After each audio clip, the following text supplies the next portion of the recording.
Graça e paz em nome de Jesus. Eu quero convidar todos a abrir a palavra de Deus no segundo livro de Crônicas, capítulo 7. Nós vamos meditar num versículo muito conhecido, muito pregado, e que sempre precisamos retornar para aprender o que Deus espera de nós. Segundo Crônicas 7:14. O tema da mensagem é o início do versículo. Se o meu povo, se o meu povo. Vamos ler o versículo. Se o meu povo que se chama pelo meu nome, se humilhar e orar e me buscar e se converter dos seus maus caminhos, então eu ouvirei dos céus, perdoarei os seus pecados e sararei a sua terra.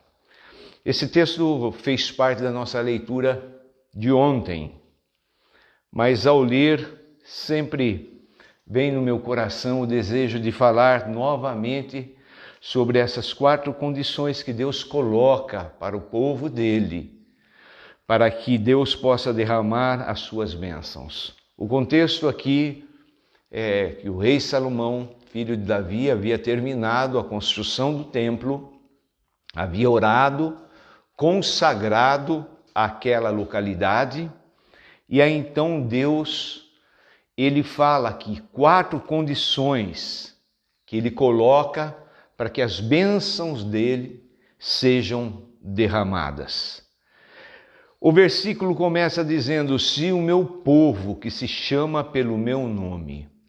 Lá naquela época o povo que chamava pelo nome de Deus, o povo de Deus, era o povo judeu, era Israel. Mas pelo fato de abandonarem o caminho de Deus, desobedecerem aos mandamentos de Deus, Deus então agora ele levantou um novo povo, não mais formado do povo de Israel, mas de todos aqueles que reconhecem Cristo Jesus como Senhor, como Salvador. O povo dele que atua hoje, nos nossos dias, é a igreja que Cristo Jesus fundamentou, é a igreja que Jesus Cristo está edificando, é a igreja a qual as portas do inferno não prevalecem, é um povo vencedor. Quando nós olhamos a situação do povo nessa época, não tem como não acharmos semelhanças ao nosso povo brasileiro, que vive em expectativas de mudança, de melhorias, mas que coloca muitas vezes, quase sempre, a esperança em homens, em políticos e até em religiões e etc. Mas aqui, em resposta à consagração que Salomão tinha feito, nós vemos Deus colocando aqui esses 4 pontos para que a consagração fosse verdadeiramente completa. Então nós percebemos que é um caminho a ser trilhado. O que vai mudar a nação brasileira é a resposta que a igreja, o povo de Deus nessa nação, vai dar a Deus, em cumprimento ou não daquilo que Deus coloca diante dela. Então nós podemos concluir claramente que a solução para o Brasil, a solução para o mundo, é a igreja. Muitas vezes ela foge dessa responsabilidade, muitas vezes ela se fecha nos seus guetos religiosos, cuidando uns dos outros e deixa de cumprir o seu papel profético, o seu papel de transformação na nação. Se o meu povo que se chama pelo meu nome, aqui eu faço uma pergunta para você. Você faz parte desse povo, do povo de Deus? Você faz parte do povo que se chama de povo de Deus e que chama pelo nome de Deus, você tem clamado a esse Deus. Se você faz parte, você tem um compromisso sério de responder ao Senhor nesses 4 pontos em atitudes. Primeiro, se o meu povo que se chama pelo meu nome se humilhar. A palavra de Deus é recheada de exemplos trazendo o conceito da humilhação. A palavra de Deus deixa claro que aquele que se humilha é exaltado e aquele que se exalta é humilhado. Na nossa nação brasileira ficou muito comum o ser, entre aspas, evangélico. Aquilo que outrora, não é? Aqueles primeiros aqui no Brasil que sofriam perseguição, calúnia, tanta difamação, tantas coisas. Hoje parece que há um certo status em se dizer, eu sou evangélico. Algumas pessoas no meio artístico, até político, e tantos outros nomes de destaque, quando eles se dizem evangélicos, a mídia cai em cima mostrando que é uma grande coisa, etc, etc. Mas os verdadeiros, eles não se metem nessas coisas. O verdadeiro povo de Deus, ele aprende o caminho da humilhação, se prostrar, reconhecer que nós não somos nada, que é tudo fruto da graça, do amor de Deus para com as nossas vidas. Humanamente, a nossa natureza nos leva a nos vangloriar, nos leva a nos encher de orgulho. Olha o que eu fiz, olha como eu fiz, olha isso, olha aquilo outro. Isso nos afasta do caminho de Deus. O maior exemplo de humilhação foi do próprio Deus em Cristo Jesus, o Filho, lá na cruz do Calvário. A maior de todas as manifestações de humilhação, um homem sendo pendurado nu no madeiro, sendo condenado, sendo que não tinha nenhum pecado sequer. Não havia razão para a condenação dele. E mesmo assim, ele submeteu. Mesmo ele sendo Deus, ele deixou a sua glória, o seu poder, o seu lugar e veio aqui como ser humano, pecador, na forma de pecador, mas nunca pecou. Ele se humilhou, ele se tornou escravo, ele morreu, morte de cruz, a pior, a mais maldita de todas as condenações, morte de cruz. Por quê? Porque ele entende que o coração de Deus está voltado para aqueles que se humilham. Deus habita com o quebrantado e contrito de coração. Deus habita com aquele que não olha para si mesmo, mas olha para Deus e fala, tudo o que há de bom em mim procede da graça, do amor, do perdão de Deus para com a minha vida. Tudo aquilo que está errado, esse sou eu. Então se humilhar, se prostrar aos pés de Deus. A palavra humilhação está ligada diretamente à adoração. Um verdadeiro adorador é aquele que sabe se humilhar. É aquele que sabe se lançar ao pó da terra, colocar a face no chão, reconhecendo a nulidade diante de tamanho Deus, diante de tamanha graça que nos abraça. Então, se o meu povo, primeira condição que Deus coloca, se, essa partícula condicional, se o meu povo se humilhar, que o Senhor possa nos ensinar esse caminho da humilhação. A segunda condição, segundo ponto, e orar. Orar.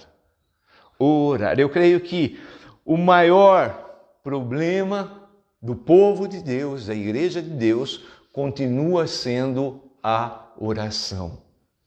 Nós sabemos sobre oração, nós pregamos sobre oração, fazemos retiros, temos períodos grandes de oração.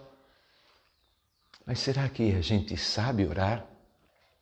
É interessante, amados, que os discípulos próximos de Jesus, aqueles que por cerca de 3 anos e meio, caminharam ali dia a dia com Jesus, vendo Jesus fazer os milagres, vendo Jesus curar, vendo Jesus ressuscitar os mortos, os cegos viam, os surdos ouviam, os leprosos eram purificados.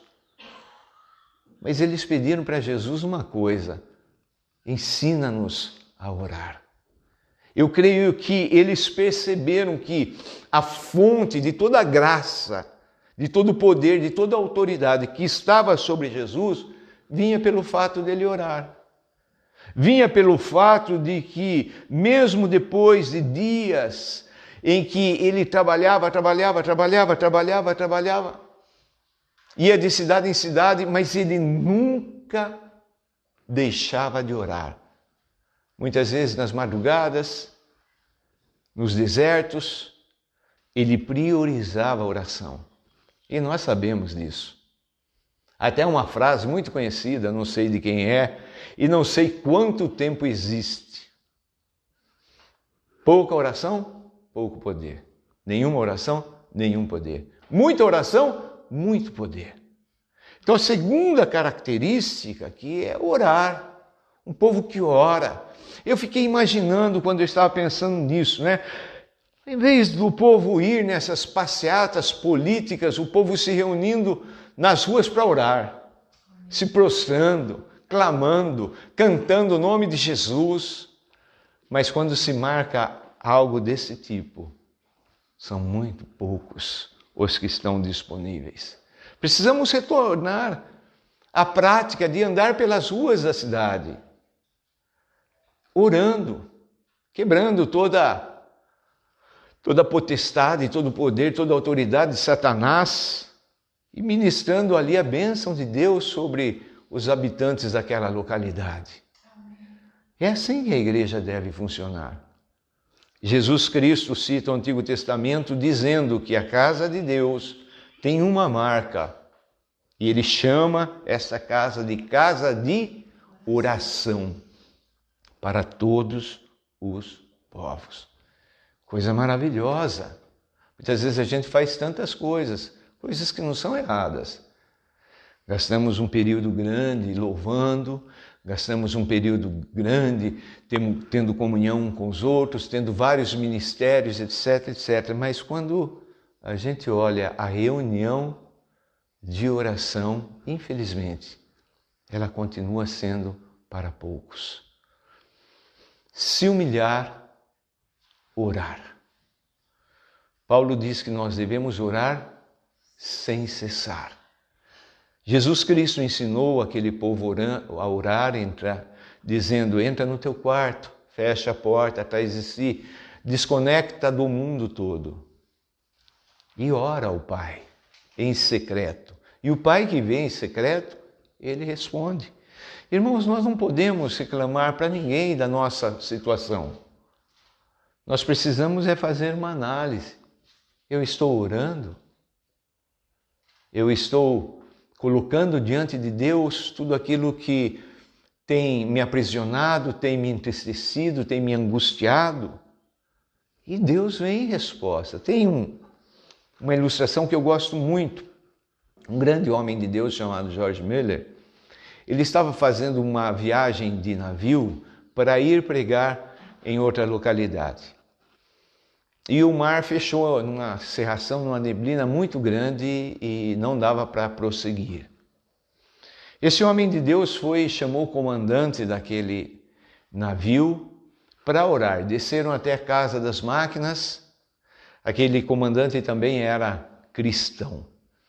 E ali se ajoelharam e George Mueller fez uma oração que, segundo aquele capitão, foi uma das mais simples que ele já havia ouvido. Ele simplesmente falou: Pai, o Senhor está comigo, eu estou indo em nome do Senhor, o Senhor nunca me deixou na mão, e então tira toda essa neblina, essa cerração, para que o teu servo, o teu filho, possa chegar no tempo hábil para pregar. E quando ele terminou de orar, ele foi se levantar. O capitão falou: eu também quero orar. E George Miller disse para ele, não, por 2 motivos. Primeiro, você não crê que Deus tem poder para abrir o tempo. E segundo, Deus já ouviu minha oração e a resposta já veio. Ao subir lá, na proa, na parte de cima, havia sido limpo pelo Deus do tempo, pelo Deus dos milagres, e eles prosseguiram viagem, e aquele homem pôde chegar no tempo de se pregar o Evangelho. A oração tem poder. Precisamos orar. Nós não precisamos mais fazer curso de oração, ler livros de oração. Isso tudo é bom, mas o que precisamos mesmo é orar. Se o meu povo que se chama pelo meu nome se humilhar, orar, a terceira condição que Deus coloca, buscar. Ou seja, buscar a Deus. Nós precisamos buscar a Deus. Deus, Ele quer se deixar achar. É tempo de buscar a Deus. Deus nos convida a buscá-lo. E seria incoerente da parte de Deus nos convidar a buscá-lo se Ele não quisesse se manifestar a nós. Então, eu chego a uma conclusão lógica. Se não estamos achando a Deus, é sinal de que não estamos buscando a Ele. Porque Ele se deixa achar. Buscar a Deus, Ele é nosso Pai, o nosso Abba, o nosso papaizinho, que assim como o pai natural brinca com o filho de esconde-esconde, e o pai faz questão de se manifestar ao filho, porque muitas vezes por muito pequenininho, sabe aquela brincadeira, a criança pequenininha, ela tampa os olhos dela e ela acha, porque ela não está vendo nada, as pessoas também não estão enxergando nada. Mas a gente se torna perito em se esconder, e inclusive se esconder de Deus, mas a gente pensa, lá no início, o primeiro pecado, o homem Adão foi se esconder de Deus, como se Deus não conhecesse as coisas. Não dá para esconder dele. Ele está nos chamando para participar dessa, desculpa o termo, entre aspas, né? Entenda-me, por favor, desta brincadeira com ele, do filhinho que busca o papai. Do filhinho que quer dar a mão para o papai nessa caminhada da vida. No filhinho que busca o papai para receber orientação, para receber direção, para receber cura, para receber perdão. O filhinho que busca o papai, porque sabe que no papai ele vai encontrar a resposta daquilo que anseia o coração dele. Buscar a Deus. Enquanto se pode achar. Sabe, muitas vezes nós desistimos muito rápido. Eu fico imaginando se nós estivéssemos ali no lugar de Jacó, no Vale de Jaboque, lutando com Deus, talvez logo no primeiro ringue a gente já vai falar, Deus, não dá para ganhar do Senhor, eu desisto. Mas Jacó segurou ali e ficou, enquanto o Senhor não me abençoar. Não é? Muitas vezes a gente desiste tão facilmente. Muitas vezes a gente está próximo a chegar a Deus e falar, não, preciso fazer outras coisas. Não sei quantos de vocês já viram na internet, sempre postam, né? 2 caras com a picareta cavando para encontrar diamante, né? E um que falta só uma picaretada, não sei se existe isso, né? Falta só uma e ali está cheio de... Ele desiste, vai embora. Muitas vezes isso pode acontecer conosco. Deus está ali prestes a se revelar e a gente para de buscá-lo. Se humilhar, orar, buscar a Ele, buscar a face dEle, buscar a comunhão com Ele. Queridos, quando uma pessoa encontra comunhão com Deus, ela não troca essa comunhão por nada e por ninguém. Porque ali está a fonte da vida. E quarto e último lugar, esse converter dos seus maus caminhos. Para mim fica claro aqui que a pessoa pode chamar pelo nome, pode se humilhar, pode buscar e mesmo assim está andando no mau caminho. O Espírito Santo, ele sabe colocar as palavras nos seus devidos lugares em ordem, não é? Deus me perdoe, né? Se eu, na minha cabeça lógica, fosse escrever esse versículo, eu colocaria em primeiro lugar, desviar dos maus caminhos. Não é assim que a gente faz quando a gente evangeliza? A gente quer primeiro que a pessoa mude, para depois receba as bênçãos de Deus. E aqui nesse versículo eu vejo um crescer, porque a pessoa está se humilhando, porque a pessoa está orando, porque a pessoa está buscando a Deus. Aí então também ela tem que se converter. O que significa isso? Mudar a direção, o rumo da vida. Ela está indo para uma direção, se converter é mudar de direção, ela vai para outra direção. Querido, se não for a voz do Espírito Santo dentro do nosso coração, a gente não se converte. A gente se enche de achismo, né? Aí a gente troca 6 por meia dúzia. Aí a gente troca essa direção errada por outra direção errada. Por isso nós precisamos do Espírito Santo, a voz que o profeta disse lá no Antigo Testamento, que vai por trás de nós, dizendo: este é o caminho, andai por ele. Hoje, pela revelação de Cristo Jesus, dizendo: eu sou o caminho, nós sabemos que se converter dos maus caminhos é deixar todos os caminhos e seguir um só, que é Cristo Jesus. O caminho, não é um caminho. O único caminho que leva-nos para o céu, que leva-nos para uma mudança, uma conversão, é Cristo Jesus. Converter dos maus caminhos. Então vamos imaginar que alguém aqui entre nós, ouvindo esse versículo, decida no seu coração: esse único versículo eu vou fazer prático na minha vida. E aí então essa pessoa começa a se humilhar diante da poderosa mão de Deus e começa a orar. A orar. Não simplesmente a fazer oraçõezinhas e pronto. A ter uma vida séria, verdadeira de oração. E comece a buscar a Deus, falando para Deus: Deus, enquanto eu não achar o Senhor, eu não vou parar de procurá-lo. Eu vou buscar, se necessário, até o último dia de vida, eu vou ficar buscando, eu vou fazer disso prioridade. Jesus disse que nós devemos buscar em primeiro lugar o reino de Deus e a sua justiça, então ele acrescenta as demais coisas. Deu para entender? Se buscarmos em primeiro lugar tudo aquilo que a gente precisa, o Papai do Céu, ele nos dá. E daí essa pessoa se converte dos maus caminhos. Isso aqui vou deixar de fazer, isso aqui não leva a nada, isso aqui é bom, mas não... isso aqui vai abandonando, voltando único e exclusivamente a trilhar o caminho que é Cristo Jesus.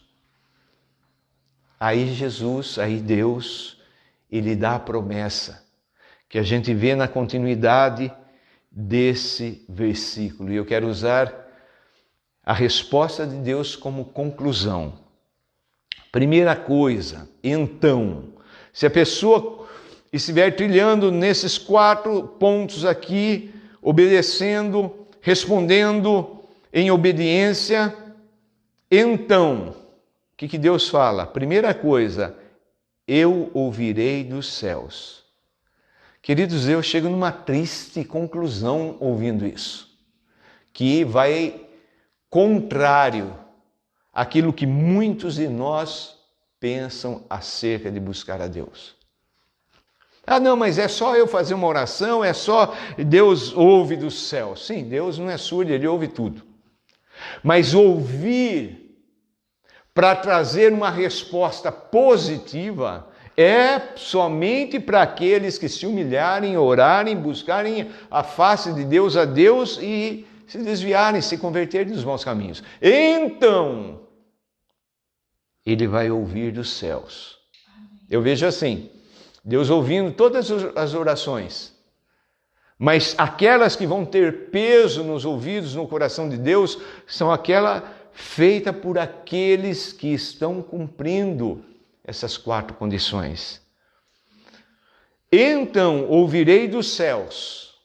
Primeira coisa, Deus ouve. Segunda coisa, perdoarei os seus pecados. Que coisa tremenda! Sim, nós sabemos, Deus é Deus perdoador, mas é perdoador de quem? De quem confessa, de quem vai a Ele e se humilha. Tem muita gente que confessa, mas com o coração soberbo, orgulhoso. Tem que se humilhar, tem que orar, tem que buscar a face de Deus, tem que mudar.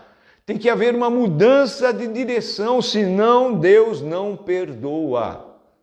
Eu creio que fica claro aqui, amados. Tem pessoas, que sabem que Deus é perdoador, então dão uma de João sem braço. Hoje em dia, desculpa o termo, falam Zé Miguel, parece, Dá uma de Miguel. A minha geração não usava isso daí, mas os jovens entendem. Bom, já que Deus perdoa, eu peco aqui, depois eu confesso, ponto, acabou. Não é assim, não. Tem que haver mudança.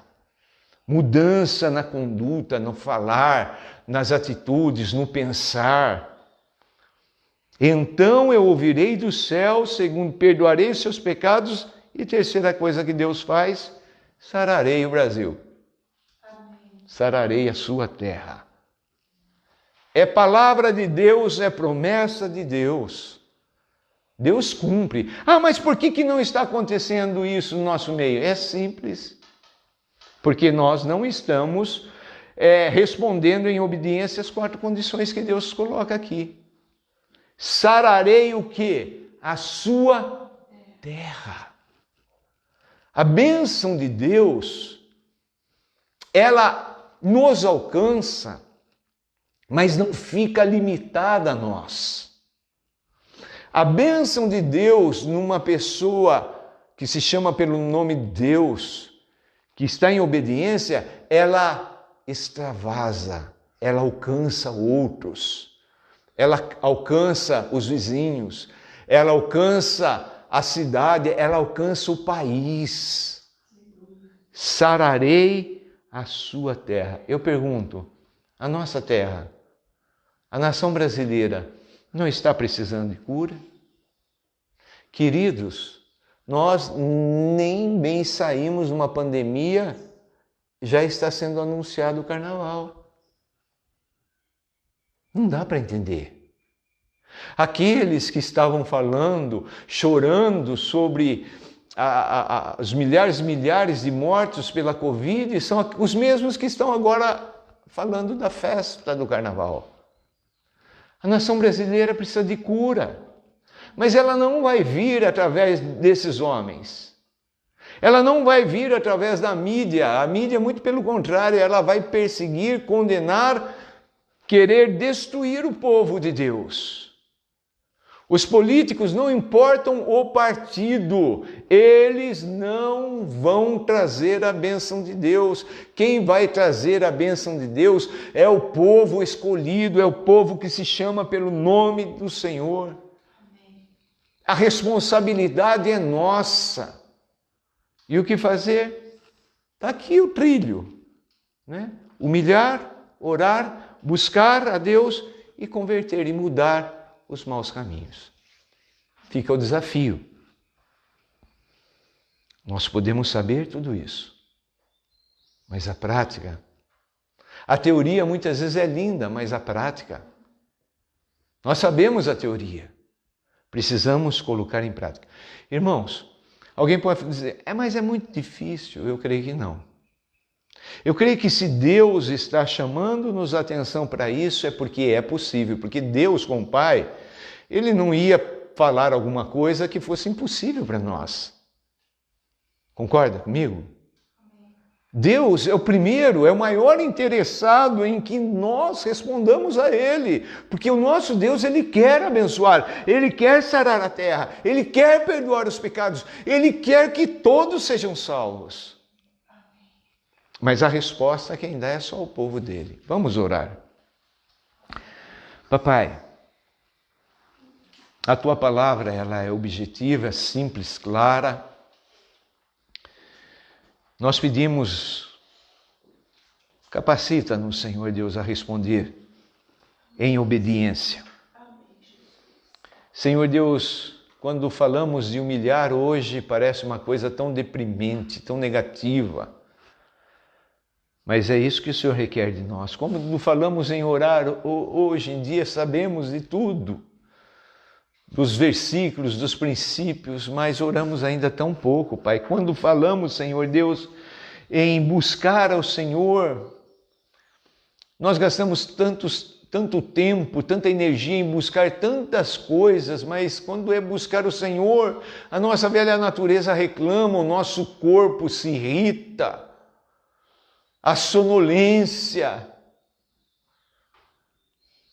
Quando nós olhamos para Cristo Jesus, o caminho, como Ele foi conduzido pelo Teu Espírito Santo, como Ele abria mão de tudo, como Ele não tinha ligação nenhuma com esse mundo, com os benefícios, os prazeres desse mundo. Quando olhamos para Ele e vemos Ele com uma única direção de agradar o Senhor, de obedecer o Senhor em todas as coisas, e olhamos para nós vemos o quão pouco buscamos a Ti ainda, Pai. Mas nós precisamos, Senhor, nós precisamos entender que a mudança haverá no mundo quando a Tua igreja, o Teu povo responder o Senhor, em obedecer aquilo que o Senhor coloca como condição. Estamos aqui, Pai. Pedimos, Espírito Santo, ajuda-nos, capacita-nos. Nós precisamos ver mudanças, Pai. Mudanças no mundo, mudanças no Brasil, mudanças no Paraná, mudanças em Campina Grande, mudanças na Chácara Manaim, mudanças na nossa casa, mudanças em nós mesmos. Precisamos que o Senhor sare a terra do nosso coração, que muitas vezes marcadas por tantas coisas, precisamos que o Senhor sare a terra da nossa mente, dos nossos pensamentos, da nossa vontade. Precisamos que o Senhor sare o nosso corpo. E sabemos qual é o caminho. Ajuda-nos a trilhar por ele. Em nome de Jesus. Amém. Amém, amados. Um forte abraço, graça e paz. Está aí o desafio feito pelo próprio Deus. Basta a cada um de nós obedecer. E Deus vai cumprir a sua parte e sarar a terra, perdoar os pecados, porque Ele vai ouvir dos céus o clamor feito por nós. Em nome de Jesus. Amém.